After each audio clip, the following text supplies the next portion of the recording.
Hello everyone. তো university life আসলে শেষের দিকে, তাই ভাবলাম একটা ব্লগ দেই। মিরপুরের বাসিন্দা, দ্যাটস ওয়াই আমি সনি থেকে বাস উঠেছি এবং আক্রাইনে এসে বিখ্যাত জ্যাম, যেটা আমার সবচেয়ে বিরক্তকর লাগে। সো চলে আসলাম আমার প্রাণের ক্যাম্পাসে। আজকে একটা সত্যি কথা বলি, কেউ হাসুক কেউ কাঁদুক আমার এই কথায়, আমি আমার এই ক্যাম্পাসকে অনেক বেশি ভালোবাসি। এবং ক্লাসে যাওয়ার জন্য আমার লিফটের লাইন, আর যাওয়ার পর আমার ওয়াশরুমে না গেলে কি হয়? বলতে গেলে আর কিছুদিন আছে আমার ইউনিভার্সিটির, আমি অনেক বেশি মিস করব প্রত্যেকটা ক্লাস, ল্যাব ক্লাস, কুইজ, মানে সব কিছু, আমার ফ্রেন্ড সার্কেল, এভরিথিং। এবং বৃষ্টির সময় যে ভিউগুলো হয়, ও মাই গড, আমি অনেক বেশি মিস করব।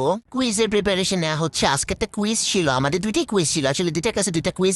আমার বন্ধু খুব প্রিপারেশন নিচ্ছে এবং মিডের খাতাও দিয়ে দিল এর মধ্যে। এবং ক্লাসের ব্রেকে আমার এই কিছুক্ষণের চা মাস্ট, মানে কিছুক্ষণ হচ্ছে একটা ক্যাফ, যতই গরম পড়ুক ফ্যান দিয়ে হলো চাটা খাবো আমি এবং আমার ফ্রেন্ড চিপস খাচ্ছে। আমরা আরেকটা ক্লাসের জন্য যাচ্ছি। এখন একটা কথা বলি, আমরা সবাই নিত্য নতুন মায়ায় জড়িয়ে যাই। আমার ভার্সিটির প্রত্যেকটা কোণা, আমার ফ্রেন্ড সার্কেল, অ্যাসাইনমেন্ট, প্রেজেন্টেশন, আমার ক্লাসের ব্রেকে চা খাওয়া, কুইজ আমি অনেক বেশি মিস করব।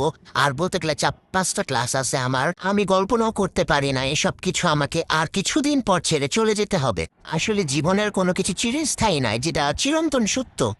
কিছু না বলি, আমি আরেকটু বললে কেঁদেই ফেলবো। আজকে 5:30 পর্যন্ত ক্লাস ছিল, আজকের মতো ক্লাস এখানেই শেষ। এবং দেখেন পুরা ফাঁকা ফাঁকা লাগছে আমাদের গ্রাউন্ড ফ্লোরটা। এবং এখন 6টার বাস ধরবো আমরা সবাই। আমরা এক ফ্রেন্ড মিরপুর, এক ফ্রেন্ড নারায়ণগঞ্জ, এক ফ্রেন্ড সাভার, উত্তরাম, এভাবে মিক্সচার করে থাকি।